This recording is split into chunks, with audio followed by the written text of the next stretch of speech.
મિત્રો, સુરત ખાતે એક યુવક કામકાજ માટે આવ્યો હતો। આ દરમિયાન તેના વતનમાં રહેલી પત્ની સાથે વાતચીત કરવા માટે આ યુવકે ઘરે વિડીયો કોલ કર્યો હતો। આ યુવક જ્યારે તેની પત્ની સાથે વિડીયો કોલ કરી રહ્યો હતો તે દરમિયાન અચાનક આ યુવકે ઘરે ફાંસો ખાઈ આત્મહત્યા કરી લીધી। પતિને ચાલુ વિડીયો કોલમાં ઘરે ફાંસો ખાતા જોઈ પત્ની પણ એકદમ ચૂકી ઉઠી હતી। ત્યારબાદ આગળ શું થયું અને કઈ બાબતે ઝઘડો થયો હતો જુઓ મિત્રો પૂરો વિડીયોમાં। અને વિડીયોને આગળ જોતા પહેલા મિત્રો તમે ચેનલમાં નવા હો તો ચેનલને સબસ્ક્રાઇબ જરૂરથી કરી લેજો। મિત્રો, સુરત જિલ્લાના પલસાણા તાલુકાના તાતીથૈયા ગામે આવેલ સોની પાર્ક 2માં રહેતા 26 વર્ષીય યુવાને વતનમાં રહેતી પત્નીની સાથે વિડીયો કોલ પર વાત કરતાં આત્મહત્યા કરી લીધી છે। મિત્રો, મૂળ ઉત્તર પ્રદેશનો વતની અને હાલ સુરત જિલ્લાના પલસાણા તાલુકાના તાતીથૈયા ગામે સોની પાર્ક 2માં પ્રયાગભાઈના બિલ્ડિંગમાં રહેતા અશોકકુમાર રામબાબુ ચૌધરી તેમની પત્ની પૂજાબેન જે વતનમાં હોવાથી પૂજાબેન સાથે વિડીયો કોલિંગ કરી વાતચીત કરતો હતો।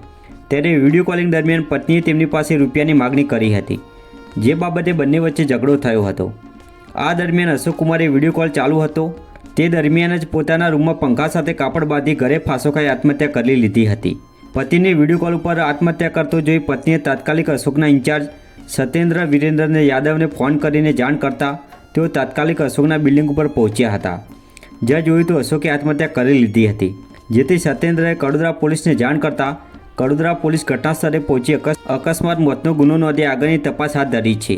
તો મિત્રો, આ ઘટના વિશે તમે શું કહેશો તે કોમેન્ટ કરીને જરૂર જણાવો।